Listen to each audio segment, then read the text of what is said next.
Hey guys, it's Blevins here. I just wanted to put out a little disclaimer that this episode is a little bit more vulgar than we usually put out.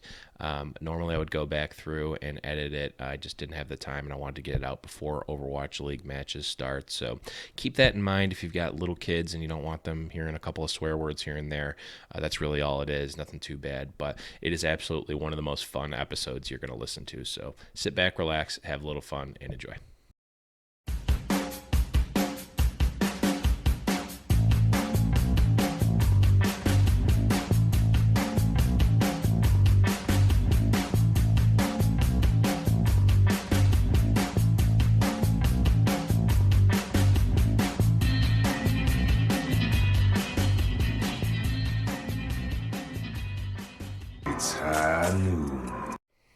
Hello, everyone, and welcome to another episode of Around the Payload, brought to you by High Noon Productions. I am your host, the Blevins, and joining me today is just I don't even know, ragtag group of Overwatch enthusiasts, community members. I'm awestruck, especially by you, Asmith. But I'm just going to start with the introductions here. I got nothing more to say. We've got the man, the myth, the legend himself, Uber, Overwatch League caster. Hello, man. Thank you for coming on.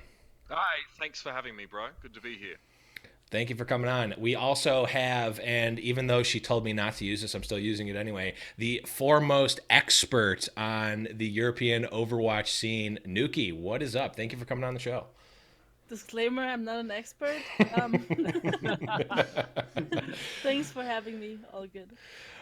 Anytime. We also have, obviously, many of you from the High Noon family know him. We've got Asmith, the host of Foul Play and the official booker of the High Noon podcast. What's up, man?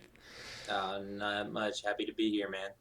And we rounding up the lineup, we have the one and only podcasting legend, Blizzard community legend, ChanmanV. Wow, I've never been introduced that way. I just completely ignored what you wrote, and I had my I had to fanboy. Yeah, please write this. I think yours is much better. No, thanks for having me on. It's gonna be a lot of fun. Yeah, I just, man, if it were legal for me to stream the preview show, I would, but we'd probably have the feds called on us. We don't do that. Yeah, never a good idea. For the sake of everyone's career and my being a free man in the United States, we're gonna keep those off the record. But for those of you who are new to the show, Around the Payload is basically for lack of a better word, it's a copy of Around the Horn from ESPN. We're going to go around. I'm going to be handing out arbitrary points that mean nothing, except they mean everything, but they think they mean nothing. I'm going to be giving out points for everyone. You're going to hear a noise that sounds kind of like this. Yeah, that's me giving out points. It's not your quick play match going off in the background. I had people complaining about that. So without further ado, let's jump right in to round one. Round one. Capture the objective. So, last week we saw every one of the three full Korean teams lose a match finally. Even though sadly NYXL had to lose one, I thought they were going to win everything without ever losing. But Asmith, we'll start with you. With the three full Korean teams losing this week, does this mean that the Western teams have caught up to the Korean rosters? Absolutely.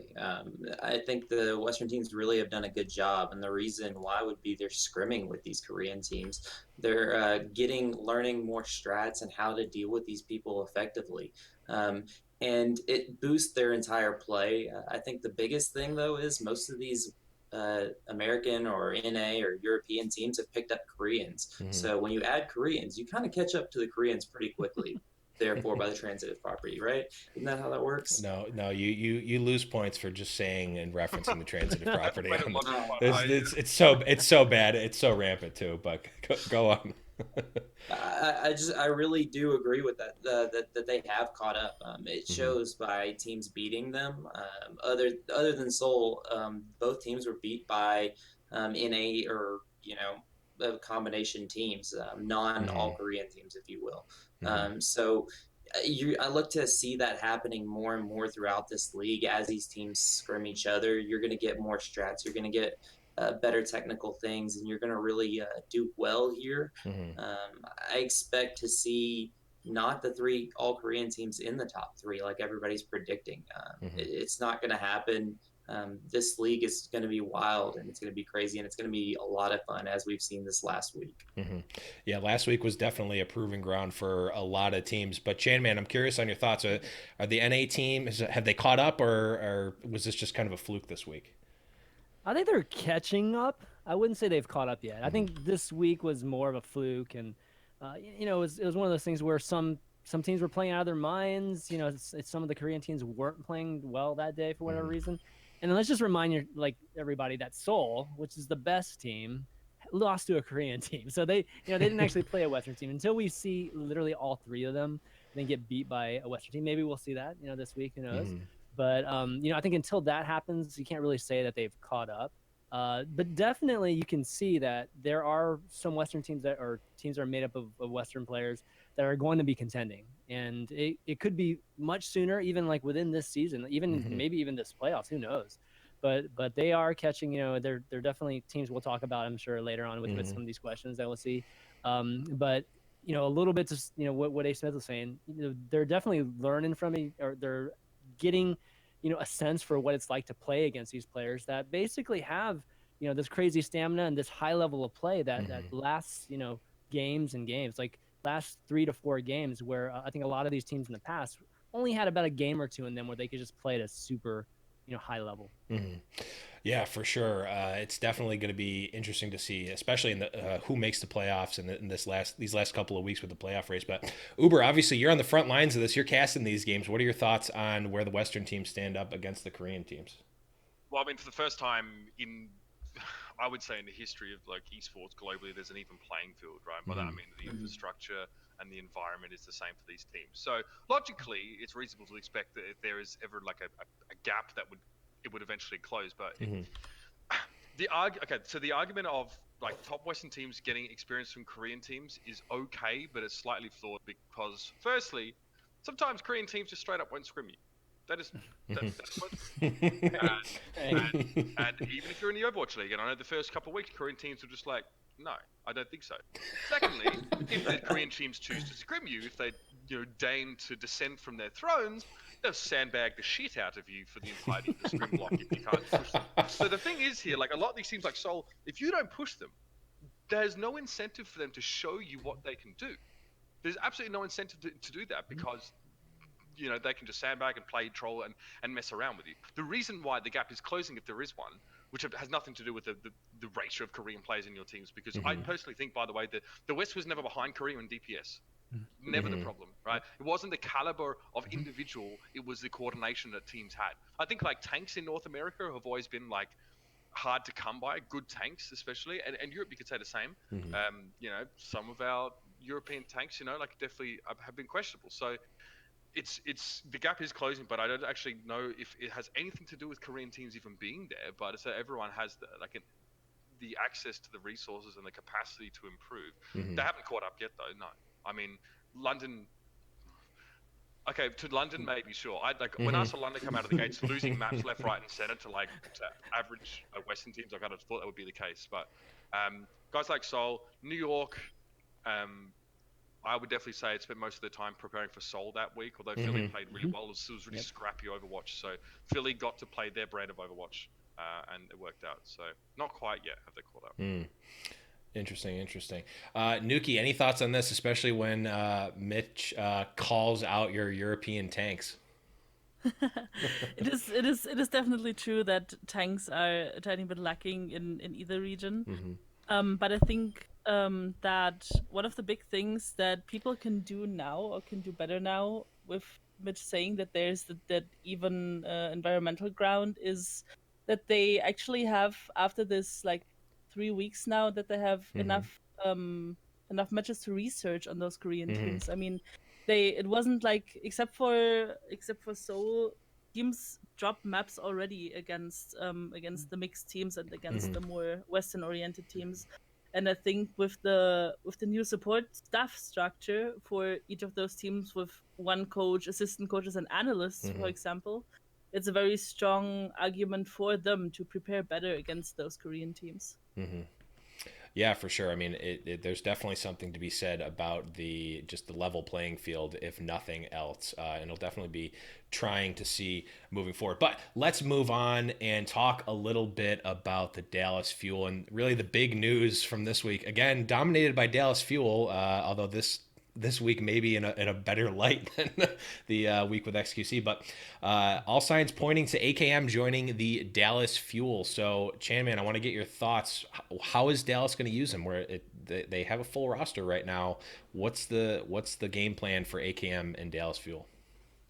Well, first off, I'm just super happy that AKM is finally, at least there's talks right now. I know it's not finalized or anything, but it's getting really close for him to finally be on a team, because obviously he's been a huge topic ever since all the players were signed for, just season 1, right? So AKM, I mean, what is he going to do for FOWL? I mean, it's obvious what he's going to do for FOWL. I mean, this guy's a hit scan god. I mean, he's been that way in the history of Overwatch. He's been on some of our great teams that we've had historically, and really nothing's changed. If you watch AKM play right now, he's still a phenomenal hit scan player. I think the Dallas Fuel need a hit scan player right now. They've been trying to fill, like certain needs, like Widow, for instance, with Effect kind of moving over. And to be honest, it just takes away from the effectiveness of Effect when you have to put him, in certain situations where, he might not be, like, he can't be two places at once. You know what I mean? So putting him on Widow is a necessity for them right now, but it's not optimal for the team. So getting AKM in the rotation, getting Taimu, back up to just back up to shape, I think will do wonders for Dallas Fuel.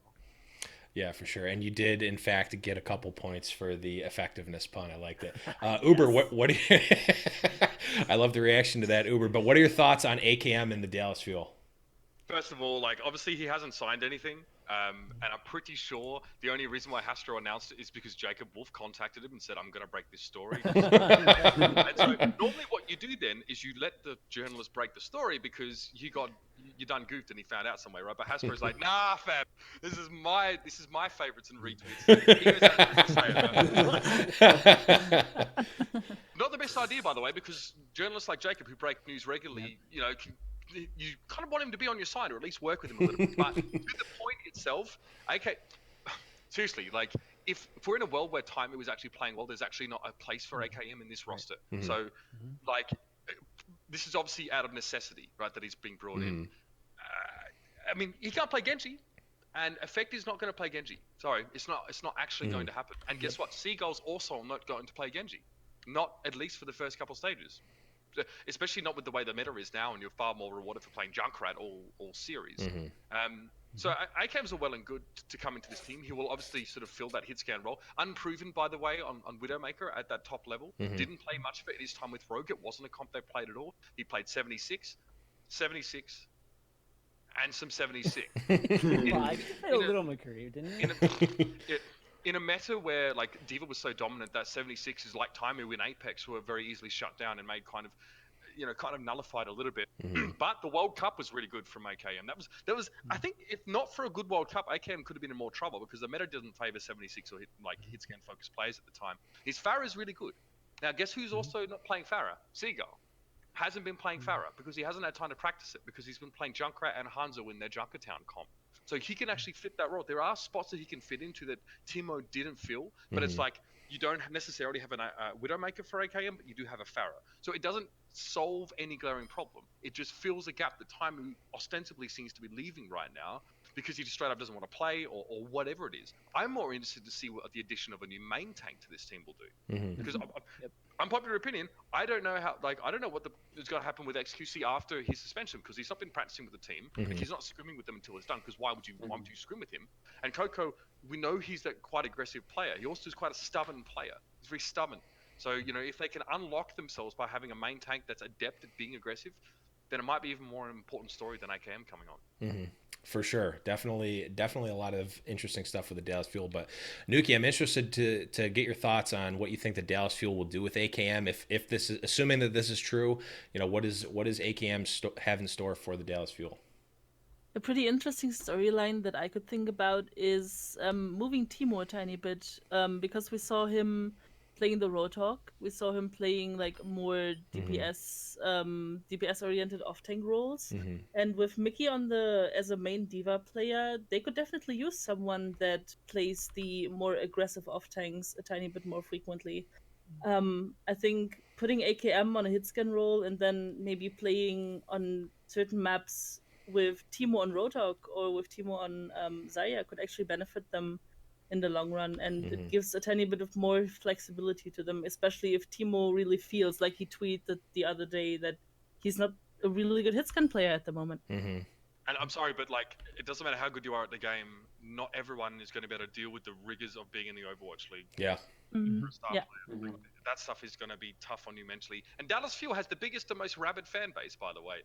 They outsold every other team in terms of jersey sales by an extremely large margin. Extremely large. The big fan base, and they're very... The inside extra points. Totally Jack in the Box related. Yeah, yeah, it's definitely because that beautiful... Totally Jack in the Box. Yeah, Actually, Tasmo came into the bar we were at the other night. Tasmo, the GM from Dallas, bought us all Jack in the Box. Didn't even tweet it out. Didn't even tweet it out to get like sponsorship points, by the way. No brownie points. It was actually okay. It was But speaking of Dallas Fuel fans and specifically a Dallas Fuel fanboy, I'm interested, Asmith. I know you've been mulling about this one for a while. What are your thoughts on AKM in Dallas? Yeah, I have. Being a representative from the South, one of the few Southern teams that we got here is Dallas, and so I grew up a Cowboys fan, grew up a Mavericks fan, and the Fuel were obviously the obvious choice for me. But I spent a lot of time looking at this and looking at the stats, and obviously AKM is known for his soldier, and a lot of people say, well, what can he add? Obviously, Effect is a great hit scan player. Why would you play two hit scan players? I mean, obviously Dallas has a history of running two hit scan players with Timo. However, as you look further into AKM's hero pool, you notice his Pharah is one of the best in the world, and that's a big hole for them. He also plays a great McCree and a good Sombra. But you know what's most surprising is his second most played hero on the last two teams that he's been on have been Diva. He has filled in when Nico was playing Genji. He was the Diva, and he had a very good Diva. He was a very serviceable Diva. That might open up a whole different setup for them. Just picture this here. You have AKM who can flex onto Diva. You've got Effect who obviously runs your hit scan, and then you have Seagull who can run a very serviceable projectile player, and then you can flip them around whenever you want. AKM and Seagull has known to play a really good Zarya as his Effect. I really think you could use that in a whole different light. Maybe Mickey doesn't play as much, or Mickey comes in. You have so many different options with this. I think AKM is going to be an integral part, and I don't think you're going to see as much Timo because right now he just doesn't seem in with this. I think if you make AKM play Diva, he's going to jump off the field. Yeah, I mean, if the company's Rogue, they argued all the time, by the way, over who would play Diva. Neither of them ever wanted to do it, even if they knew it was a better composition. And I guess like also with Dallas now having to go back to basics. You're right, though. You're right in that, like, you've got Seagull, that can play Zarya, and they do have those Diva options. But I think at least initially, we're going to see them just try and play something, maybe play two looks, try and put Dive back in the composition, and maybe just go with that. Options are in the future, but that's not why you're going to bring AKM in, I don't think, right now. Sure, but I just think that having those different options is the biggest thing. I mean, you need to have flexibility. One of the bigger problems is they haven't been switching their comps. They've been literally running the same comp, and it's been a serious issue. Well, I mean, for them, I think they've been running the same comp because they've been trying to simplify things. I think they came into this league just with this whole concept of being to switch around things and doing really cool strats, and what's ended up happening is like some of the players have been struggling, and they've gotten to a point where they just don't really have this fundamental base to build off of in terms of strategy. So I think that's kind of what you're seeing now. It's a complete opposite of what they started the season with and what they intended to go. And hopefully they'll get back to it because the pieces are still very versatile. But right now, I think they're just trying to keep things pretty simple and see if they can just at least just better their play, better their results. Yeah. It's like they've got so many issues that like Kaikai didn't even have a bench the other day. He had no one really to sub in because Timo wasn't feeling up to playing. He said, I don't think that I should be playing. I think Seagull should be playing on Junkrat. So when you've got all these problems and you're trying to fix these problems during the season and try to change like your team comp and approach, like you've got to go back to basics because there's too many things to handle. And even though they've got support staff there, it would be too much then to just try and reinvent the wheel while you're having problems with getting people behind their freaking PCs. True. The last thing I'll put out here is I think it's what I call the Blevstradamus pick of everyone is assuming here, maybe there's going to be some trades. Maybe they trade Taimu, maybe they move Taimu around, whatever. I think the main assumption everyone is making that Effect stays on Dallas. I'm putting it out here. Trade Effect to Seoul for Miro. Think about it. You heard it here first, folks. And also, you probably heard it here last. But let's move on. Speaking of trades, the trade and signing window is actually live right now, and we're going to start with one specific team because they're on everyone's mind, and they're the first team everyone talks about with the signing and acquisition window. It's the Florida Mayhem. So, Uber, we'll start with you. What should Florida do in this signing window? Should they trade people? Should they trade for people? Should they bring extra people on? Like, what's the strategy here going into that window for Florida Mayhem? Yeah, okay. So first thing, I think when people look at Florida and go, they need to pick up more people, and I ask them why, they go, because they're fucking losing. Excuse me. Ooh, you got to lose a point for the F-bomb. I'm going, what, is this that kind of show? Is this what I'm walking? Every time he has to edit. The show is laden with traps. Traps. So, if they tell me that they need to get more players because they're losing, I want to backhand them, right? There needs to be a good reason. Like, there's a problem with any of these 6 players, right? If I get they're tired, right? But ideally, a lot of these teams are going to be fielding like that same 6 players. Like you do have to play twice a week, and that's not easy, okay? But a lot of the hard work happens behind the scenes a little bit more. So I want to see there are a couple of pickups in the DPS department. I think find another flex tank player, give yourself a bit more of that. I think Maniton's the best player on the team right now. His mentality is also the best. But you could bring in someone like someone that could sort of fill in these roles and also just be an understudy for him, like Zappis, for example, who make a good pick. He'd sort of obviously join up with Zuppe. You need a Zen player in this team. Zuppe does not like to play Zen. He doesn't like it at all. Right? I would like to see them try and I don't think they'll ever get guys like Shaz from the Gladiators, but I mean to try and find more prodigal sort of Zen players because Zuppe's incredible on Ana, right? But he dislikes playing Zen because he's a passive player. He doesn't like to, take risks. He doesn't make plays in that regard. I think Finzi would also be actually quite a good pickup for this particular team. I think that, like Logix, we've seen him that he can play the Tracer and the McCree, and we've seen him on the 76. I think Finzi is a better hit scam player. It's funny because he only busted out the McCree like at the end of the contenders, sort of play for 1, 2, 3, but it was really good. You also pick up Snillo as well. I think if you could fill out your DPS pool more, I think that you would use a player like Zappis as well. You could put him on a main tank role. I don't think that Swoosh's stats do not make me feel great about him. I want to see him playing the Genji.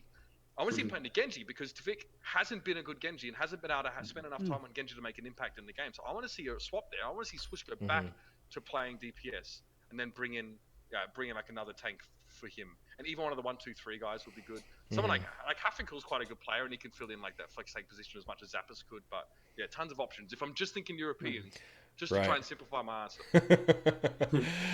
for sure. I mean, we could talk forever just on this one team, and we've got more to talk about later. But Noukky, any thoughts on what could the Florida Mayhem do here in this signing period, trading period, what have you? Anything that jumps to your mind for the Florida Mayhem? I'm mostly agreeing with stuff that Mitch just said. I think a second tank. Stop it! Just because you can talk so much.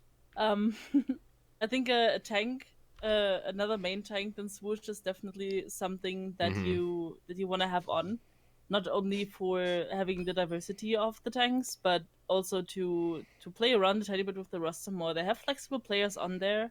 And they need to nail down their DPS roles a tiny bit more. It's really nice that Tvik is super flexible and that he's like one of the players that people talk very good about. But I think in OWL you have the possibility to have a bigger core and specialize players a tiny bit more depending on map, depending on strat, and having someone in additionally to Twig and to Logic's 1 or 2 players even that can flexibly play certain specific picks, even if it's just a Genji player, or as Mitch said, for example, Hafikul would be a nice pickup because he's very flexible on DPS and on off tank. He can fill both roles. Plus Swoosh having the possibility of playing both roles and then just picking up a solo main tank player would be really benefiting for them. I think the approach of having just the 6 players made them way too unflexible to compete with the other people that have the possibility to specialize in certain departments, especially DPS. Yeah, I was definitely in the same boat as you, Uber, when people were telling me, oh, they have 6 players, they're bad. It's like, it's not why. But I mean, they haven't really backed me up there. But Asmith, I want to get your thoughts on what the Florida Mayhem can do here in this trade season. Look, I've got 4 specific names for you. I'm going to break this down. A lot of kind of points where what they've covered, but a tank is very important. And the tank that I would pick up for them would be Malzasa. He's a very good European tank, one of the best. Tonic would be another person that I would really consider picking up for them within those 2 tank roles. I think that would free up Swoosh to go to Genji and play some more, which would be great. Flex support, I really like Gray from Portugal. He's a really good fit for that team. I would venture to say that he could play that Zenyatta. He also has a really, really good Sombra. He's a very good player. Again, I think he would really fit with that team and really boost them. Obviously, Zappis is a name that everybody's thrown around. Zappis would be perfect for them. He fits a lot of roles, and he's also a flexible player. Works well. And the last one, the most controversial player I'm going to pick, I really, really think that they should trade for Taimu. I think if people might not agree with that, and okay, Taimu doesn't want to play, and sure, but you get Taimu and maybe change the scenery, just a different team, he might start to feel a little better. Obviously, going to a team that's not quite the same caliber right now might not be good, but I really think that would be a spot where Taimu could shine. I think that would be a team where, I mean, sure, you have Logix, and Logix is a great player, but I really think Taimu, I mean, he could almost even fill in the Pine role in a way where you kind of come in on a map and all of a sudden, he pops off on McCree and you're like, oh my gosh, he's amazing. Taimu really has a lot of opportunities, and I think that would free up a lot of different areas for Florida. If they sign those 4 players, I could see them definitely moving up. And lastly, they need coaches. They need more coaches. Yeah. They need a bigger coaching staff. Their coaching staff is 1 person right now, from what we know, and that's not quite enough. I feel like the org really isn't supporting the team as much as they should. So. Yeah. I think Graham Mazassa, 100%, great point there. I think you're right. Need more coaching staff. They also need someone so Tvik doesn't have to drive the team bus for an hour to get to the arena. And they have no support. Is that real life? Every time they ask for this is actually real life. These guys live like an hour away, and every time they, let's just say like, wow. They're tighter than a fish's butthole when it comes to money. Dude, Oh, we got it. Tariq is the most versatile player in the league. Yeah, Officially. he's doing it all, and he's flipping burgers too. But Chanman, I know carrying his team to work. Chanman, I know you are in the Florida area, so this has got to hit home to you. What are your thoughts? What are you thinking about? It just pains my soul every time I have to talk about the Mayhem.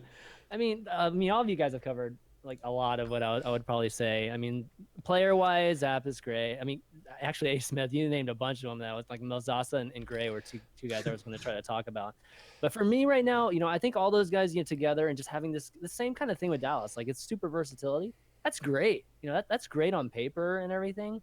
But, I just feel like when I watch the Mayhem games, most of the times it's just straight up the other team just has better players than them. and sometimes it can have to do with the meta and just like, the personnel is only 6 players, so it's not optimal, from that standpoint. But I just feel like they just need to get people who are just super good at that one position. Forget flexibility. You've got plenty of guys that are flexibility. You don't need that. Like, try to grab a couple specialists. I mean, maybe even Fact, like Fact Fiction. Nobody's talked about him either. Obviously, he's a very, specialized in like a Reinhardt and that sort of thing, but he can play some Winston too. But the thing is that I feel like they're in need of something like that. It's like this kind of stability where, okay, if I put in this guy, he's going to go off on whatever he's doing, whether it's like a tank role or it's a DPS or whatever. Right now, I don't see that, and it takes like all of them playing super well to even just have a good game, in a series. So right now, I think there's a bunch of holes. And like you guys said, the biggest thing is staffing. Like it's actually there's no excuse for that at this point. Like, you have to get a full staff to support these players. And I mean, it just speaks to you as an organization right now. This isn't just like, oh, first season, let's save money. No, dude, we're like halfway through. We're halfway through stage 1, and we're past the halfway point. And this is the teams are investing money, and they're showing that they're taking this league seriously right off the bat. So Florida needs to catch up from an operation standpoint, like miles and miles. Yeah. So hopefully they'll do that. Yeah, for sure. And the one thing I'll put in here is that Florida Mayhem, if you're looking for a driver / burger cook, I'm right here. No, we'll sell popcorn in the stands for spot on the bench. The jerseys are going to fit the whole character, so that red and yellow, make them some burgers, bro. That's true. It's McDonald's. Looks like McDonald's, right? I know. I hear your boy DeFran is good at burgers. Asmith, I was just going to congratulate everyone for avoiding the bomb of mentioning DeFran, and then you went ahead and mentioned DeFran. Congratulations. I could have sworn I didn't say he was going to be on the team. I said he could just bringing him up at all is good for some negative points. But let's move on. We'll talk a little bit less about this one. We'll keep this one at a high level. The signing period's open. There's a lot of players that aren't in Overwatch League yet. There's teams that have some spaces to be filled and whatnot. They're lacking a little bit.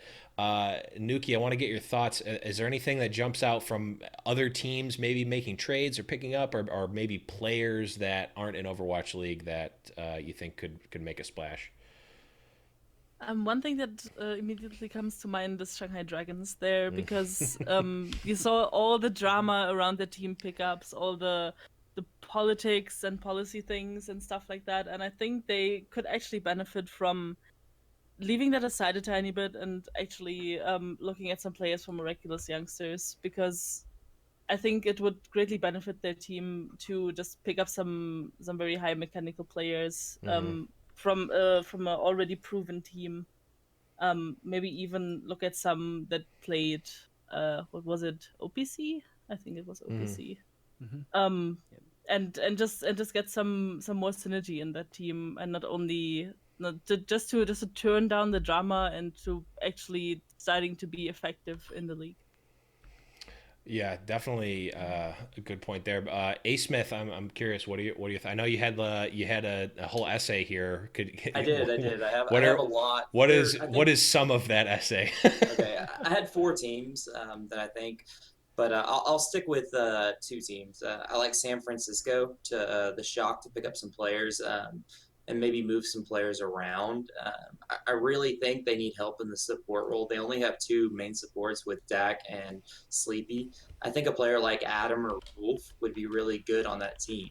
You're sticking with the NA feels, but still going with a good support to kind of mix in there.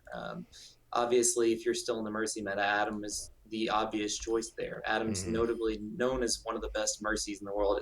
It's kind of shocking that he never even made it to OWL in the first place.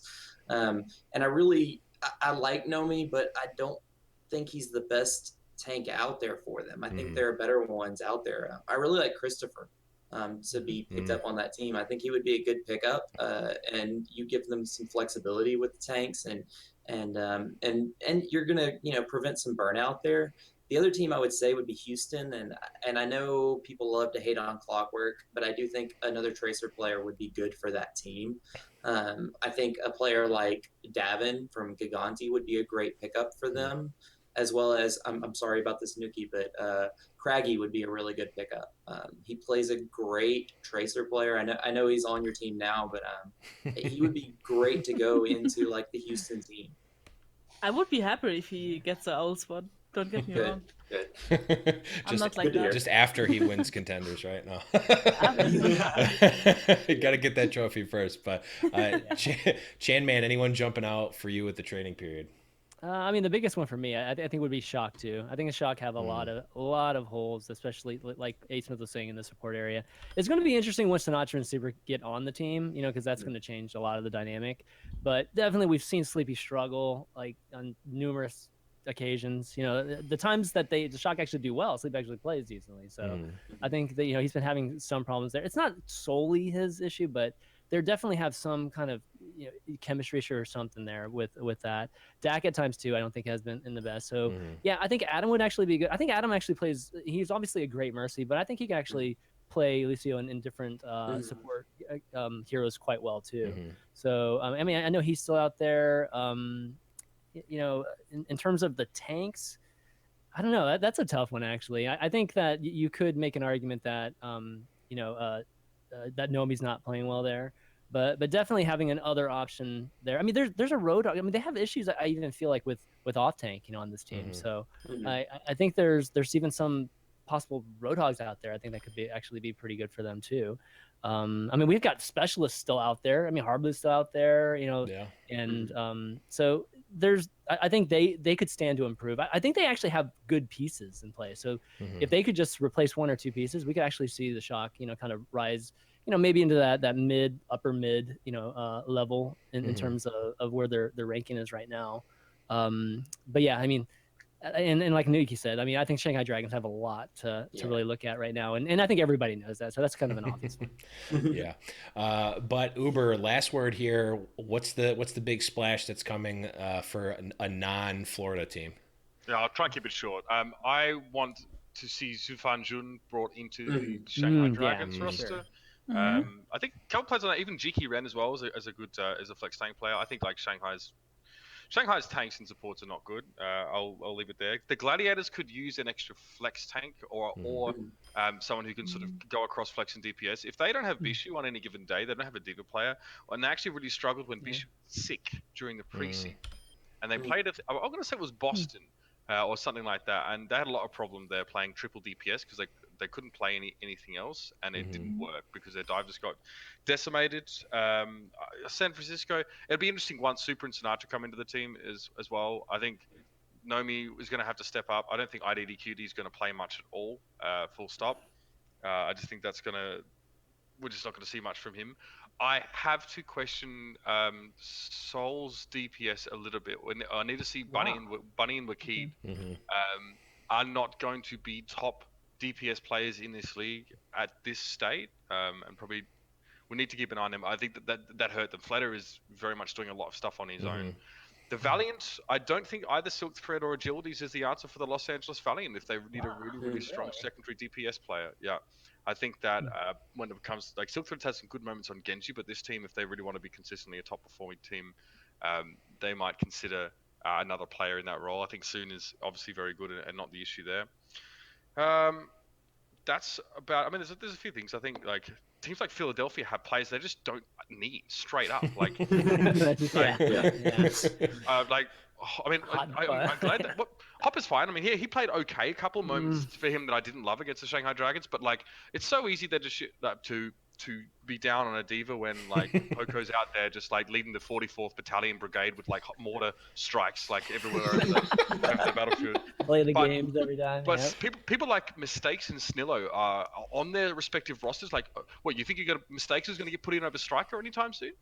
Do you think that Snillo is going to get put in over Carpe anytime soon? Like these guys are out there. I don't think we'll see many trades, but there's a lot of free agents still out there. But you keep an eye on that Valiant one because we'll have to see. I think when we go, by the way, who cares about Mercy players? Because the meta's going to change. We're going to see more Lucio. We're going to see a lot of tanks. We're going to see a lot of tanks. I'm talking quad tank Yeah, exactly. Ooh, Yeah, so that's why nice. I think a lot of like Fingers Roadhog crossed. players are going to be Pro getting boy jobs here strats. soon. But so Yeah. do you guys actually think there will be trades? I mean, Well, because I'm wondering, I'll- this first season, people are going to admit that they've been wrong, right? I mean, that's like a big thing, ego Yeah. first, and then secondly, it's like you can't just trade bad. Nobody wants bad play or people that perform badly, right? Right. So I mean, you'd have to trade somebody good in return, and hopefully get somebody good that has a more potential than what they're doing right now. You can trade for cash. Nate said Yeah. that you can basically Oh. You can trade for sell. straight cash. You can Yeah. like buy them.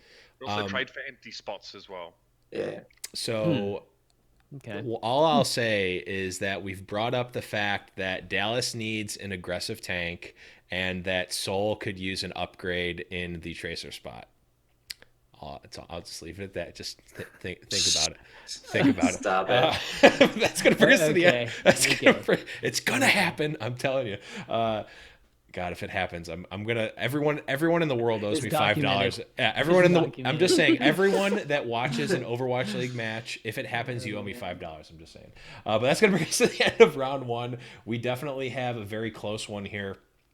We've quick recap of the scores. We've got Noukky with 21 points, Asmith with 22, Chanman with 24, and Mitch with the fish's butthole comment just bought you so many points with 26. But we're gonna move right into round two. Round 2. Capture the objective.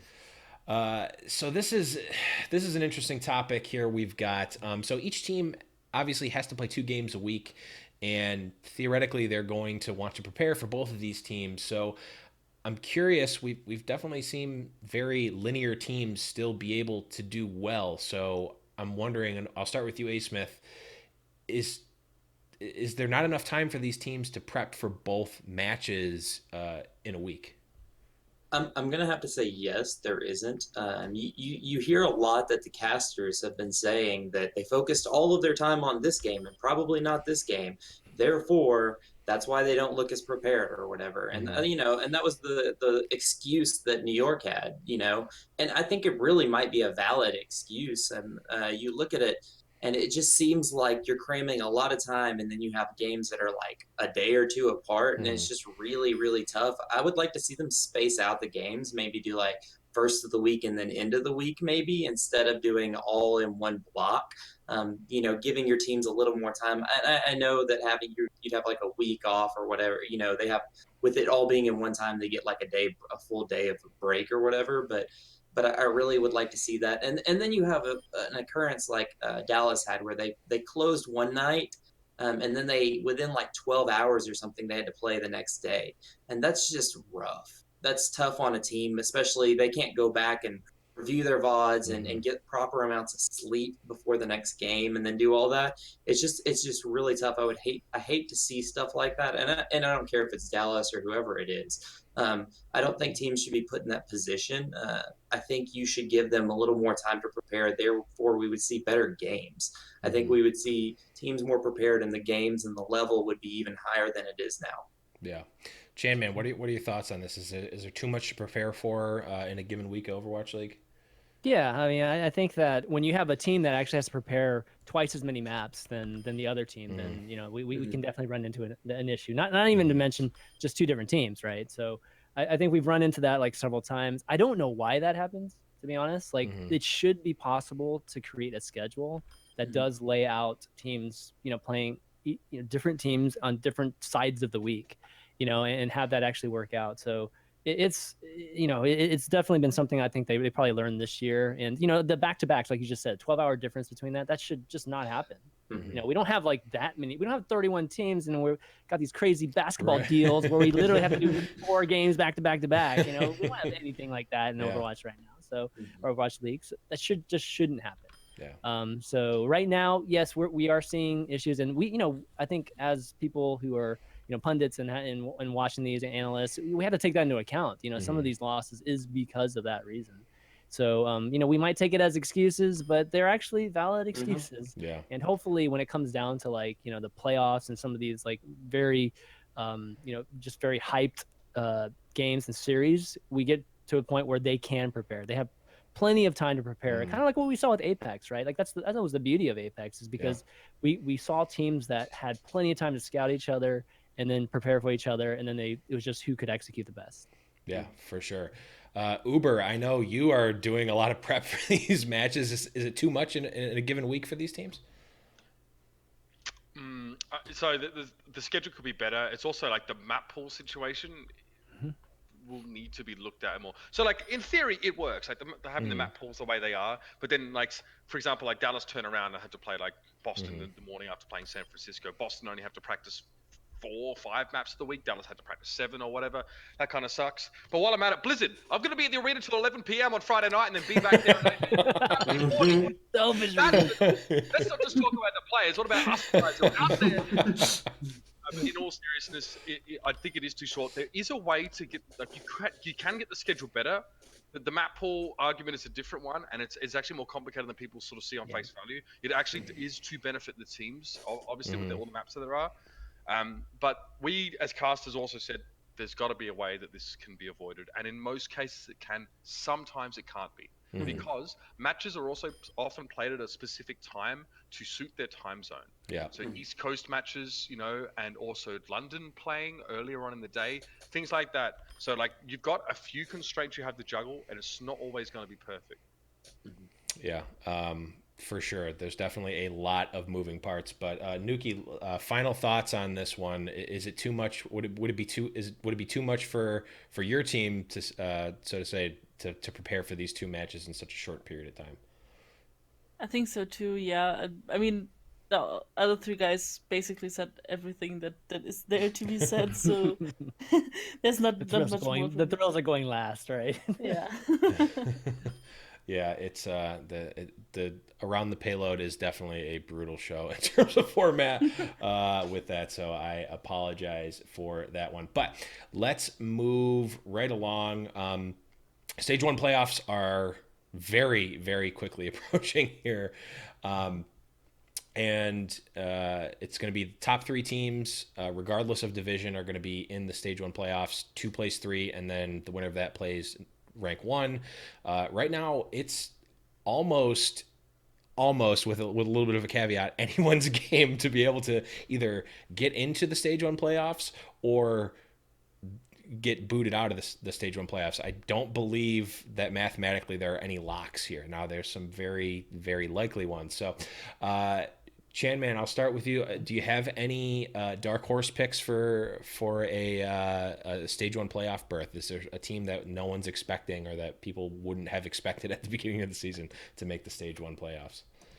Yeah, I mean, right now, like you said, it's anybody's game. I mean, we have 3 teams at 5-1, 3 teams at 4-2. So it's, nobody has a lock there. Everybody's gonna have to win their place in this playoff.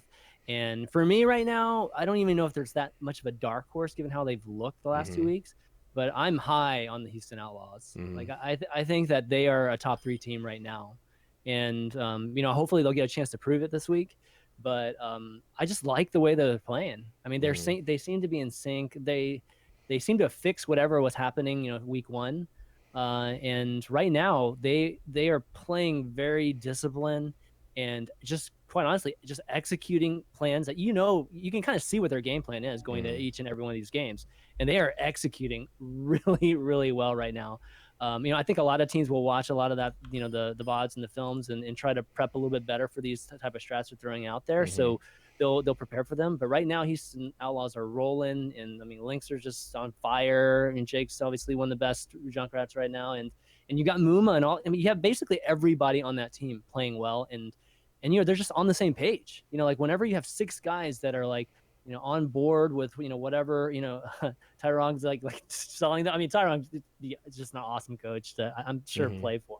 But right now they're all drinking that Kool-Aid, and they're on the same page. And it shows. That's what these teams in Overwatch League will have to be. You're not going to be able to carry with these like individuals anymore. You're going to have to be collectively, as a team, just working together and, performing all at a high level. So I see that right now in Houston. I don't even see that in some of the top teams. Actually, I see like inconsistencies as to like how some of the players are playing even on Seoul. And I mean, New York, honestly, up until like this last week, I felt like was in the same boat. But then, that first game against Philly just looked ugly for them.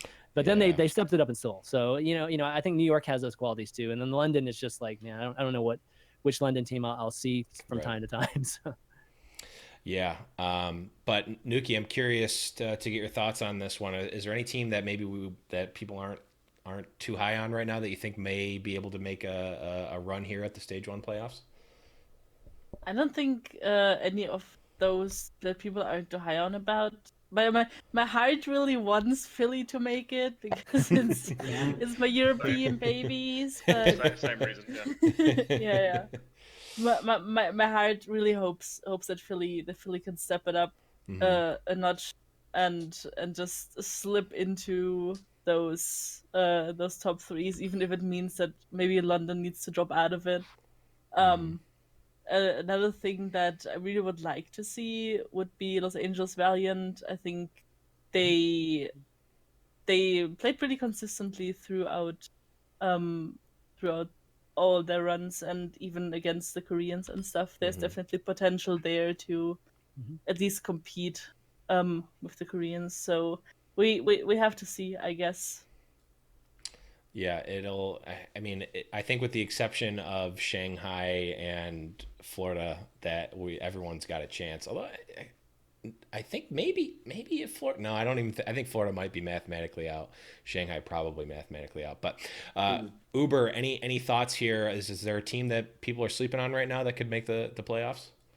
My dark horse for the playoffs is the London Spitfire. Yes. I'm not kidding you, bros. So they lack. The old economy's not been good. Bidosin especially has been getting crunched in a lot of these games. Rascal hasn't stepped up to his potential as the kind of player that should mirror Pine on a team that ostensibly is just as strong. Issues with their coaching staff. They're too aggressive, or at least aggressive to the point of not being able to sort of restabilize in some of these fights. They can get staggered out. Their McCree comps get dived on really easily. You can see that between the Valiant and the Spitfire. Like, they run Rascal McCree, just get smashed every single fight. So they're not playing well around him. Junkrat play has not been stellar. Hureg coming in and playing a bit of McCree was good, but maybe we could see some more flexibility from him. Super unconvincing, and yeah, I don't care if they're 5-1. Like, I think that they're going to start to run the gauntlet.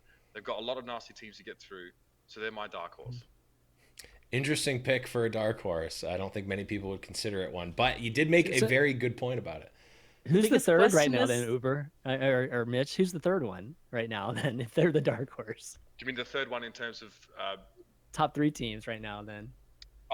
Depending on this week, either the Valiant or Houston. Okay. Cool. Interesting. Asmith, any final thoughts on a dark horse pick? Yeah, I really like the Fusion. I really think they have a shot, and purely just looking at their schedule, who they have left. You look at teams like Seoul, London, and Houston, and all three of those teams play any combination of each other. They have each of them play each other. Therefore, they're going to probably eliminate one another in some way. One of them will make it, but the other two, I don't think will. You've got the Philadelphia Fusion, and they've got Valiant, FOWL, Uprising, and Mayhem. Right now, the way FOWL's playing, it's probably a win for Philly. Mayhem should be a win for Philly. And then you've got Uprising and Valiant, and both of those are going to be close games. If they win one of those, they're going to end up with 3 losses, and I think you can make it in with 3 losses. I think they might have a tiebreaker when it comes to maps, or however they're going to do that. But I really think that Fusion have a good opportunity given the schedule that they have upcoming compared to teams like Seoul and London and Houston, where they have a lot more brutal schedules ahead of them. Yeah, for sure. And one more thing, I think New York has a lock due to their schedule. New York has a pretty easy schedule coming up. They have a soft block. Yeah, they have a soft block. I think they're unless they pull off some crazy, somebody get crazy upsetted again. I don't think that they're going to. I think they're pretty much having it locked up. Yeah, I part of me wants to root for Philly to make it, but part of me knows that they are the High Noon Podcast host team slayer, so I just can't. My heart says no, but my brain and part of my heart says yes because Fraggy has the High Noon bump. But let's move on. Last question around to So we saw the former miraculous youngster player Late Young talk about getting offers and talks from Overwatch League teams, but not even wanting to field them or do anything about them because of him being a former booster in Korea, in China. So I'm just kind of, well, we saw this with Sato. We've seen this with some other players as well. So Uber, I want to get your thoughts. So should these players with these, less than perfect pass be given a second shot to play in the Overwatch League? The Shanghai Dragons coach literally was boosted by 2 of the current active players on the roster. I mean, I'm sorry, but like if there's any chance of Defran getting to play in the damn league, give the guy another chance, for God's sake. Like, he's boosting people. It doesn't matter. Like, what I'm interested in is the best games from the best players, right? And if they can behave themselves on social media, that's a definite plus. Something I could sure learn to do myself. So yes, give me the good players. Give me a good Chinese player, for the love of God. It's like waiting for the rain in summer. The crops are just curling up, and all the Shanghai people who love an underdog story are just like, need Chinese players. Yes. They're dying for it. Yes. The dramatic reenactment was worth extra points, but I got to take points away for mentioning Defran. Noukky, what are your thoughts here? Should we be giving these players a second chance? I think so. I'm a big fan of giving second chances in general, and as Mitch said, it's about exactly. and I don't think boosting in particular is like an offense that should exclude you from the highest competition possible. I think it's not a good thing. Just to be clear, it's not a good thing. You shouldn't do it. You shouldn't buy boosting or whatever. But I think it's not as big of a deal as, for example, being racist on social media or being like hurting someone, etc., etc. It's more or match fixing. Yeah. I think definitely they should get a second chance, and I think it would definitely benefit the level of competition in the Overwatch League if we are not too harsh on people. For sure. Chanman, thoughts here? Yeah, pretty much agree with that. I mean, can we just give him like 100 hours of like community coaching or something? And just make up for, the boosting? Community work. He can watch my windows if he wants. That's fine. He can drive the mayhem to the bus. He can drive the mayhem the bus. buses for a little bit, right? No, I agree with that. I mean, I think the boosting, yes, it's generally a bad thing, but it's not bad enough that he should be excluded from the league. I'm basically a league that he belongs in, in terms of the skill and whatnot. So yeah, we have to be careful, with these kind of things. I think OWL is obviously, or the Overwatch League, just commission and everything. They're just trying to be careful about what to obviously put the hammer down on and what not to. More so not, being too lenient on anything. But this is a case where I think everybody would be fine with him going in. Now the whole PR that he's gonna get crap for this for a while. Yeah. So it's one thing if he's willing to put up with all that, because that will come up for sure. No matter how much darlings the Shanghai Dragons have been recently, this will keep coming up until he just becomes just a crazy star, or his play will speak for itself. But if he's down for that, then we should include him in it. Yeah, for sure. Asmith, last word on these types of players and Late Young specifically. Look, I've got to definitely agree. You've got to give these guys second chances. It's just not fair to them. You're punishing them. Part of the reason they do this is so they can afford afford being able to just play games. They're doing this for money because they want to be able to play games competitively or play, however they want. I get it. It is a problem and it's not a good thing, but the Korean and the Chinese culture need to calm down about this stuff. I know it's a cultural problem, but you're hurting your entire fan base. You're limiting so many top level Koreans, so many top level Chinese players due to this. You're going to really hurt the scene and cripple your teams and cripple your deal because of your culture.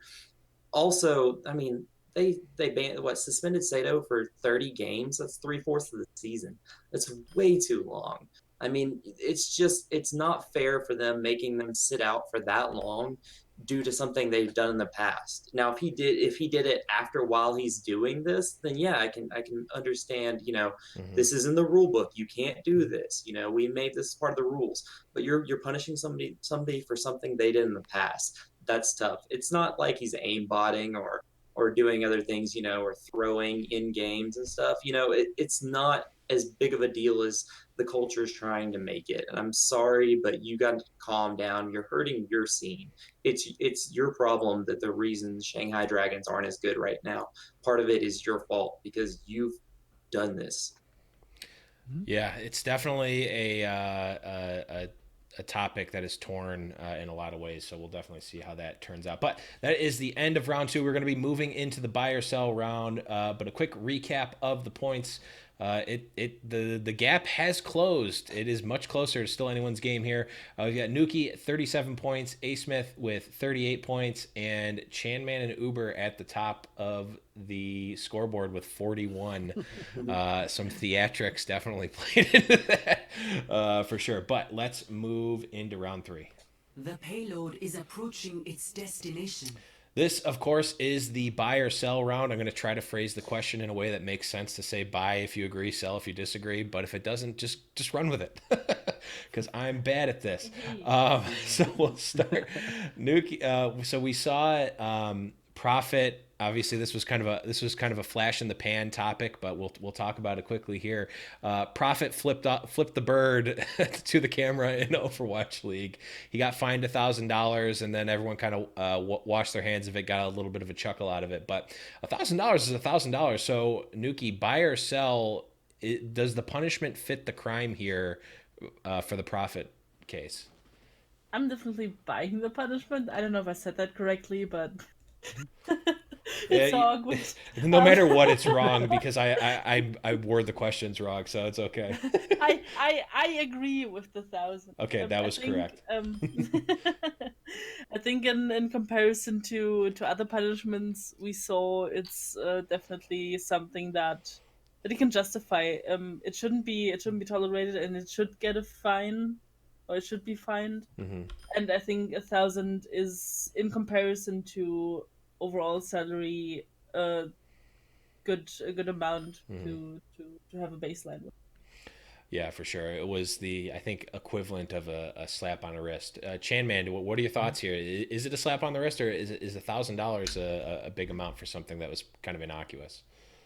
I mean, I think I buy, just generally, I buy on the punishment. I definitely think that 1,000, just relative to what we saw, obviously, with XQC, it was a correct punishment. I just want to, I just hope that, whatever's thrown, given to him, that the biggest part of the whole Profit thing for me was just that it was really the fact that he just thought it was funny. Mm-hmm. You know what I mean? That was the part that kind of got me a little bit, in terms of, like the players really understanding that this is a professional league, and we would never have seen that happen at Apex. Like, that would never have happened at Apex. So why does it happen at Overwatch League? So that part of me really irked me about it. But in terms of the punishment, I agree with it. I mean, I think 1,000 is, I think more than that would have been, I think if he did 2,000, I think I would still be okay with it. But anything above 2,000, or even any kind of like suspending games, would have been too much. Yeah. Asmith, thoughts on this one, buy or sell? I'm gonna sell it. I think it was too light. It seems inconsistent with what they did. They punished XQC. They suspended him for 4 games, is what the league officially suspended him for, I believe. And then Dallas, obviously, on top of that. So, but we're just going off what the league did. They suspended him for 4 games. I think that's inconsistent with, then they give Profit a slap on the wrist. You can't judge intentions. Obviously, he didn't do this intentionally, but he did it. We're not judging intentions here. You're judging the action itself. And the problem is, the action actually affected more people than it affected when XQC did his deal. XQC did his on his own stream, which only had, 10,000 viewers, whatever. Okay. Profit did his on the Overwatch League stream, which at the time had close to 100,000 viewers. You're doing that a lot more viewers. Obviously, he didn't do it intentionally. So I'm not saying, oh my gosh, let's go overboard. I think, you suspend him for a game, whatever. You have to set a precedence and a consistency, and that's the problem. They're not being consistent with their punishments. You suspend Sato for 30 games, then you suspend XQC for 4, and now you give Prophet a slap on the wrist. I don't think they're being consistent with their punishments. You need to be consistent with it. Sorry, I don't think the money should go up. I think the money's fine. I think a suspension was in order, or don't suspend XQC, or you've got to do something that's consistent, and that's what they're not doing. Interesting. So question about the suspensions. If they get suspended, do they lose pay for, like, are they paid based on the number of games they play or are available to play? I don't know. have no idea. Okay. I don't know if that's public either, so I have no idea. But Uber, you're suspended for dropping some F-bombs on this show, at least. No, not really. Your suspension's over. But what are your thoughts here? Buy or sell the Prophet deal here? Okay, all right. I'm going to sell this. I actually think it's excessive. And I use this. We can use precedent to make the comparison here as well. Pi did this as well from League of Legends team Cloud9. It was at less than half of this. Okay, and I think that's far more reasonable. There's a few reasons for this. Obviously, he didn't intend to do it, right? Like, obviously, and people think he thought it was funny and he laughed it off and stuff like that. This happens kind of all the time, and I think there should be a fine. I think it's excessive when. Okay, so if you think that this is okay when Shanghai Dragons coach U4 gets only fined like maybe slightly more than double for account sharing and boosting, then you get one of these. Way too much. All I'm gonna say is that Uber, you now owe me $1,000. Unfortunately for me, I had to pay you $1,000 for that fish's butthole comment, so we're even now. But let's move on. Asmith, we'll start with you. I mean, obviously, I've been preaching this for the longest time that NYXL is the best team in the league, but they beat Seoul, which a lot of people have considered the best team in the league for a long time. So buy or sell, NYXL is the best team in the league right now. All right, I'm not going to pander to you at all, but I am buying it. Okay, just let's make this clear. I'm not pandering. I'm buying it. I think they've looked consistently better than any other team in the league right now. Over the course of the season, yes, they dropped a game to Philly, but it was a really close game. And the team that everybody's comparing them to right now is Seoul, and they beat them. It is what it is. Right now, it looks like New York has a better DPS core. And their DPS core is better than Seoul's right now. Yes, Seoul has Fleta, and Fleta is amazing. But then they have Munchkin, who's really not even in the top 5, top 6, 7 tracers in the league right now. I mean, you've got Sabiol and you've got Libero and Pine. That's a really, really strong DPS core anyway. You mix it. Jonak is crazy good. So is Jaehong, but I think Jonak right now has been even better. Overall, I like New York better, and I think they're gelling as a team. Seoul has looked questionable during games, and I don't know if they're 100% set on what they're doing as a team right now. It looks like New York has consistency. They know what they're doing. Their players are subbing out at this time. They're doing this map, and they look more consistent. You've got to make them the number 1 overall team right now. While I wholeheartedly agree with everything you said, there is no better way to make me think that you're pandering than to tell me that you're not. So you're losing a couple points for that. But Get out of here. That's the beauty of having the control panel in front of you. Uber, what are your thoughts? Buy or sell NYXL best team in the league right now? I buy it. Not obviously just purely on the basis of the transitive property, but I think that Jonak is very good. He also gets set up to do a lot of this as well. Jonak gets a lot of space to play, and he gets a lot of damage boost. But I actually think Meko is strides ahead of Zulba as a flex tank player. His diva is insane. One of my favorite moments, I was watching NYXL versus Valiant on Junkertown. It's second stage, and Meko is just literally going in one at a time and just belting every support player on the Valiant one after another. And the entire valley, like, hanging off him like it's Godzilla, like, destroying your city, and you're hanging off this guy, and he's just walking through, killing all those supports. So he's looking really good. They didn't even have to use Pine, and they made such a clever decision, such a mature choice to rest Pine, because they knew that they couldn't just lean into the big boss to beat them on those control maps. And they managed to, use Libero's flexibility and his strength to actually beat a team who was obviously going to be leaning heavily into Fleta.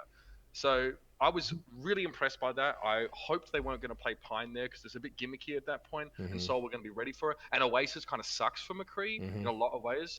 So I had to applaud them. And despite that slip with the Fusion, and no, they didn't lose because like they weren't preparing for the Fusion. Fusion just played sick. Yeah. But I'd say right now, tentatively, but sure enough, it is NYXL at the top.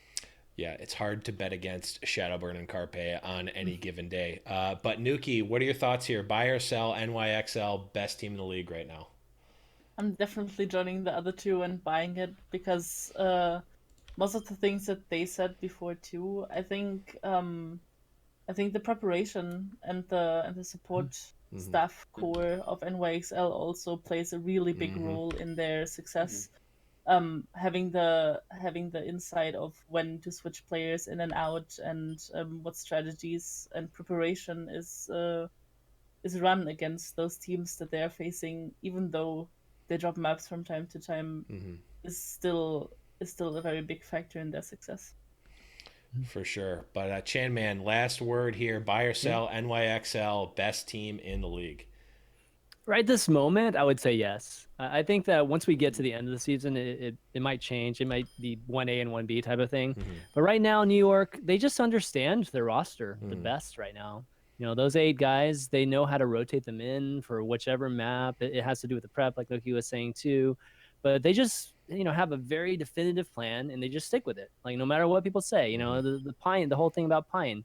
Everybody wants to see Pine because, like, Pine literally doesn't lose games. But, they know that it's just not right to play him on some of these maps, and they have a talented enough roster that they don't have to. And then if you look at Seoul, on kind of a counterpoint, I think they're still trying to figure out like some things. I mean, they have more players too to have to deal with. They have 11 guys, and I think they're still trying to figure out how to rotate these guys, like who should be playing, and there's still some experimentation that's going on. So by the end of the season, I think we'll see a much more a definitive Seoul team, just at least rotation. But right now, I think New York's got it. And we can even see just the results leading up to just, again, before Philly, New York was stomping everybody. I mean, it wasn't even close, 4-0ing everybody. So I expected that to happen too, with the Philly game. So that was definitely a setback. But then, it returned, and they beat Seoul. So, they're the best team right now. I agree. But you didn't say buy, so I gotta take a point away. Oh, buy! Oh, God, ooh, sorry, man. It's the Blevins giveth and the Blevins taketh away. But let's move on real quickly here. Obviously, one of the most hyped teams coming into the Overwatch League was the Dallas FOWL. I don't think anyone realistically put them in their power rankings lower than number 4. I think almost everyone had them in their top 4, top 5 at the absolute lowest. And now they're really kind of at the bottom of the league. They've got one single win to their name. So the question here is, Chanman, buy or sell? Kai is on the hot seat right now with his job on the line, and with the lack of performance from the Dallas FOWL. Is there something between buy and sell? I'm trying to figure out. I mean, right now, I would say buy that it's like warm. I wouldn't say it's hot by any means. I don't think any.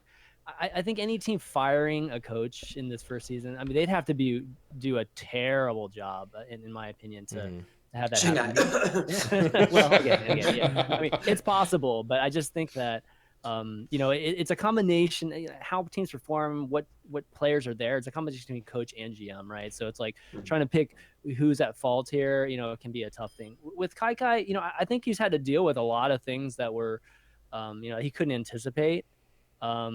Some things you could anticipate, and things like XUC and things like that. But I don't think Kyle would see Taimu really struggling from a confidence issue and things like that. I mean, Taimu was one of the rocks, for this team, even though we all kind of know he, it goes up and down a little bit, but still, he was like a foundation of this team. So when you lose one of those things, I mean, all of a sudden, you have to kind of go back to square one as a coach. So he's getting a lot of grief for that, and I don't think it's completely deserving, just being in the position that he's in. So, it's a slightly warm just because, you're on a high profile. I mean, you have to perform, when it comes down to it, especially when you're on a team like Dallas, you have to perform. Everybody's watching you, and the fans, they expect a lot. So, I think Kyle's doing fine, to be honest. Like, I think he could be doing better, but definitely not doing like a terrible job. So, hopefully he'll be able to get, rally these players together, maybe pick up a couple guys and, have some more tools to work with. But overall, I would say, what is it? So it's a soft buy. Sell, or do you buy? I'd say more sell than buy. Okay. Actually, a soft sell. I got you. It doesn't matter which one you pick. You just got to make sure you pick one of them. Yeah. Asmith, obviously this one's near and dear to your heart, being the resident FOWL fan here. What are your thoughts? Buy or sell Kai in the hot seat right now? I'm gonna sell it strictly because it's just way too early to be firing a coach or putting them in the hot seat. This is a long season. You've got to see how he tools it. Some of these things were probably out of his control, but at the end, the coach is the final say. The buck stops with the coach, and he's got to take some blame here. The buck stops with Astro, not the coach. Yeah, it's more with the owner in this case. Okay, whatever. You know what? Look, in most sports, I don't know exactly how everything works with esports, but in every sport, if your team is not succeeding, your coach gets fired. That's usually how it works. And so, his team's not succeeding right now. He shouldn't get fired just yet. I mean, give him a full season or at least till, the end of stage 3 or something to see what happens. I think Kai needs some help there. I think he would be good to have an assistant coach or another analyst or somebody. I know Tasmo's over there, and but I know he's the manager or whatever. And then you have Violet, I believe. But I don't think he has the same kind of support staff that other teams around the league do. I would like to see him get another person in there to help him. But it does seem like he's maybe not managing the team the best way possible. A lot of people say that he is like a player's coach, and he lets the players have all these opinions. And I'm sorry, but when you're coaching, I coach high school volleyball right now, and I don't let my players have opinion. When I tell them to do something, they do it. Sure, hey, what are you more comfortable on? Okay, cool. I want to know where they're comfortable, but at the same time, when I'm calling the plays, I'm calling the plays, and that's what it is. What it is. Yeah, definitely an interesting dynamic to see how just the coaching role in general. I mean, it's not necessarily new to esports, but it is somewhat new to organized Overwatch, at least somewhat. But Uber, curious to get your thoughts here. Buy or sell? Kai is in the hot seat right now. No, I mean, I sell that. I think it's easy to think that because of sort of the crap he's getting from a lot of his fans. But like, it's incredible, isn't it? Like, you have to have no education whatsoever, but just an opinion on Reddit, and your post appears right below the person who has an education in the topic. So that's the problem, is that everyone gets a voice and opinion on Reddit.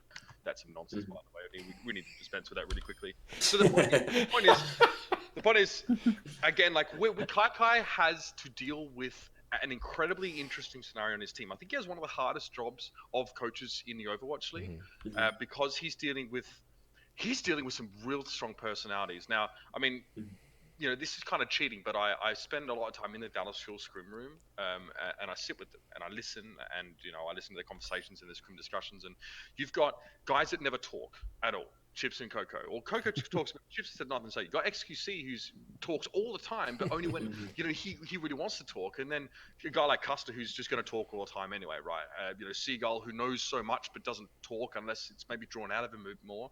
It is an insanely weird environment sometimes in that room with all. And Mickey's just going to he's just going to be hanging from the chandelier, the yelling things at you. So you have it's so hard to manage this, and then you have a week where your player is sick. One of them is refusing to play.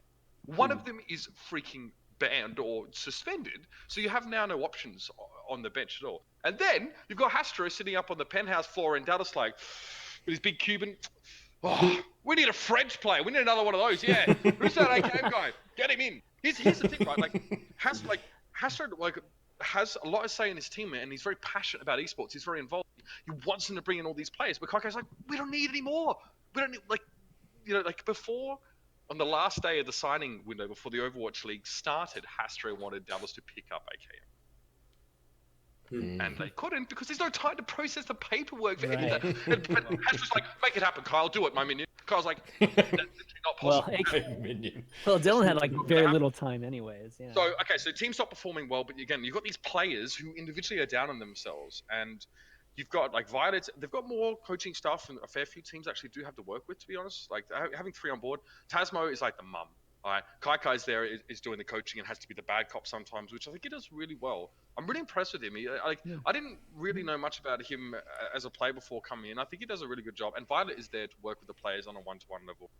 I would say you don't sell him, maybe Hoddle, but I don't think that he is on the chopping. But Violet's not an Overwatch player. I mean, is he? No, I mean, he's a StarCraft player. He's not there for his game-specific stuff at all. He's there as a performance coach. He's actually has qualifications in the area. Okay. So he's there more for like the mental performance and stuff like that.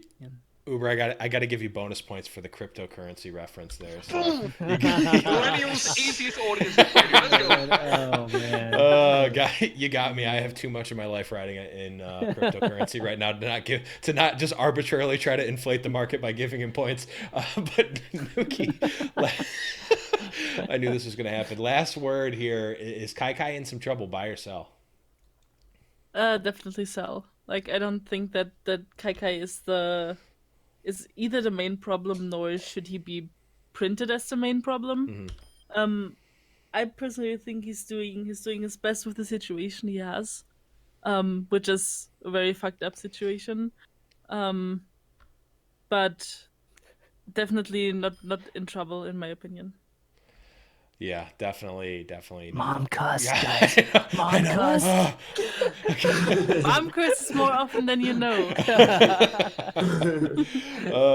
But definitely an interesting situation. My personal opinion is that it's definitely too early. But I want to move into this last question, this last topic here, and I left it as a secret on purpose. And we're gonna start with Uber here. So last my week, job is improv, right? Last week on the cast, we saw the introduction of something very, very interesting. And Uber, you were in fact wearing it. It was this hyperdrive shirt that we saw. So Uber, even though you literally did buy it, do you buy or sell the hyperdrive shirt? This is coming back Oh man. Okay, so here's a story behind this, right? If you want to hear it. I certainly do. So basically, everything you see all of us wear is not our clothing, right? So we have a wardrobe department, right? And we have people that supply the clothing. And so like they go out and get it and they try and find something that's our style. Apparently I'm like a button-up guy now. I used to be like the cocktail blazer and like pocket square guy, but they changed that now. They don't like us wearing too much stuff. So Matt gets to be the guy that wears the cool jackets or whatever. So, okay, cool. So I have a selection of shirts. So sort of, I go down. I'm sort of told what I wear. I have some leeway. I can sort of ask, or make requests. I'm not gonna lie, I liked it, bro. I saw it on the rack, and I'm like, yo, this is kind of cool. It's kind of retro. Like, maybe if I can get the sleeves rolled up or something with this one, like, I might be able to make it work. But the stylist was like, no, sleeves down. I'm like, okay, all right. So, I buy it because I look good in anything, boys. I will. I do agree with that. B, I do agree. It did look retro because it was from a long time ago in a galaxy. Okay, That's what we call retro. Got him. I wish I could give myself points, but I can't. I don't even know. Should we? Does anyone have anything to say? I know we do. Some people have stuff to say about this. This is more of a meme question. But Noukky, any thoughts on this shirt? Did you get a chance to see Uber with this shirt? I didn't see the shirt. The shirt was this weekend, right? Yeah. Oh, that's right. You were. I was working DreamHack this weekend, so I didn't have any chance to catch FOWL yet, and I've been catching up the whole day today. When you see it, you're gonna have to tweet out, and we'll retweet it. It's an absolute buy when you can make a meme out of it. I mean, for the meme's sake, it's probably a buy. But I personally have to say the stuff that Mitch gets to wear is not really the thing I would like him to wear. Oh dang! We get some shade here. All Watch right. out. Savage. Well, now Mitch said it's out of his No, control, I mean, so it's, yeah, I mean it's all it's good. out of his control. I don't think he's a button-up guy. I think he's a 1 or 2 button open guy. So Or 3. There you go. The rest. 4 all the way down. Just I think don't button the the- shirt at all. This should be the sexy guy, is what you're saying, right? yeah, They got I mad think as the sexy guy, but the you know. stylist does a good job with the other people. I think he does a really good job, or she does a really good job with Zoe. I think She does Matt phenomenal with Zoe. phenomenal with Zoe, but Mitch needs some love, please. My style was like, screw you guys, I'm the peacock. I'm gonna walk Yeah. around Yeah. like Yeah. strutting Yeah. like this ridiculous Yeah. outfits. Like Semler, I Yes. guess, in CS was the same thing, right? Mhm, And I yeah. did it initially just to piss production off. I got like bright pink shirt on, like big old fucking square out like Miami this. Vice, yeah. I look like foliage coming out of my breast pocket. Asmith, any thoughts here on the Look, shirt? I'm gonna sell this shirt hotter than I would say. I couldn't sell it on a garage sale. I don't know. Roast me, daddy, roast me. Come on, look here. Oh, man. Okay, we were in group chat Discord. I was like Discord with all the guys, and everyone was like, "What the crap is he wearing? It's so distracting. Like, how do you even like?" They couldn't get past the shirt. I'm just saying, like, it was hard to hear what he was saying because the shirt was so It's loud. hard to hear what I'm saying Come on. anyway, to be fair. Okay, I had to throw that one in there, and I Sell couldn't have the been shirt. happier. I couldn't have been happier. Tell that Blizzard they to sell the shirt. did. They'll buy it, man. Oh Pay man. for, I can pay for profits. It's fine. I bet. Definitely a crazy one there. But we are at the end of the rounds here, and we had a very, very close match. But we are going to be moving on to the final question. We had Noukky in 4th place with 53 points. We had Asmith with a very close 54 points. ChanmanV with an even closer 55 points, and Uber just you bought too many points with that with the cryptocurrency crypto, reference, with 63. So ChanmanV and Uber are going into the final here. It's going to be a win me over question. So there's no points given out. You're each going to give your answer, and then I will pick the winner by hand. So the final question is simply, who is the best Widowmaker in Overwatch League? And a coin has been flipped. Fake coin has been fake flipped. And ChanmanV, you are going first. You are on the clock. Okay, no. Oh God, he's I know, throwing the best already. widow in Can we Overwatch. get minus Okay, points for that? so there are a lot of obvious choices here. You know, obviously we've seen Linkster go off like crazy. Pine, of course, Flood at times too. But I'm gonna go with a crazy pick here, and looking into the future, I think our boy Timo is gonna fix what, or gonna right the ship and become like one of the best Widowmakers again in Overwatch League. Interesting. So I'm taking time. I've been seeing him training, drilling. I've seen some progress. It's going to take time, but I know he's not used to drilling. So the fact that I'm seeing him, the coaching staff obviously getting him to drill, I think it's going to be phenomenal for him, especially somebody that does have issues at times, just ups and downs. Having something that can seem rote at times, just this kind of drilling practice is really, really great. To actually have that to go back to, it could even be a daily thing where you just do it for about 15-20 minutes. And, Taimu still has it. Like, I believe that, I actually believe in him, and I still believe that he still has it, and he can still become the best Widow in Overwatch League. True. They don't call him Mr. Good Aim for nothing. Uber, who is the best Widowmaker in Overwatch League? I thought ChanmanV was going to try and win, but I guess not. So. No, look, honestly, fair point. Really is fair point. Timo's a great player. I actually think Linkster is the best Widowmaker inside the Overwatch League right now, and I love that because he was the best Widowmaker at the very start of the game. If you think back to the first takeover, he was out there on the middle of Nepal just doing 720s and just snapping heads. He was an incredibly good player, but then everyone forgot about him because he descended into what I like to call Bromas prison on Dignitas, right? Seriously, this completely muted his ability to be able to play the style he wanted to. So now he's back. His mechanics are insane. He has an experience going quite a long way back in previous FPSs, even to like Return of Castle Wolfenstein, by the way, when he was a young kid playing. So He like in a 1v1 against any other Widowmaker, I give him the heads up on Flatter. Unfortunately, it's going to come down to how good his team is at making space for him. But if the question is who's the best Widow in the Overwatch League, Linkser is far cleaner and far more consistent even than Flatter, who we saw struggle on multiple occasions even against New York in that battle. He was pressured. We saw Flatter struggles without space as well. So Linkser. Whew, man. I mean, the correct answer was obviously Pine. You could have gotten an easy win there, but man, I really like the pick here with Taimu, but I gotta go with Linkser here. I've been documented having said that Linkser's the best Widow in the world for years now, back in the Creation Esports days, and even the what was it, Flat Earth, I think was the original team from like 10,000 years ago. I was saying it back then. So like Evoke and Vainless on that team. On this team. So sick, man. Yeah. Way back in the day. So Uber, I those gotta give it guys to you. out. I gotta give it to you on that one. So the victory here You've captured the objective. is Well yours. done. The floor is yours. Sell out. Do whatever you want. You've got the floor is yours. The victory is yours. Revel in it. Yeah, I'm soaking it in right now. I just need a couple moments to contain myself.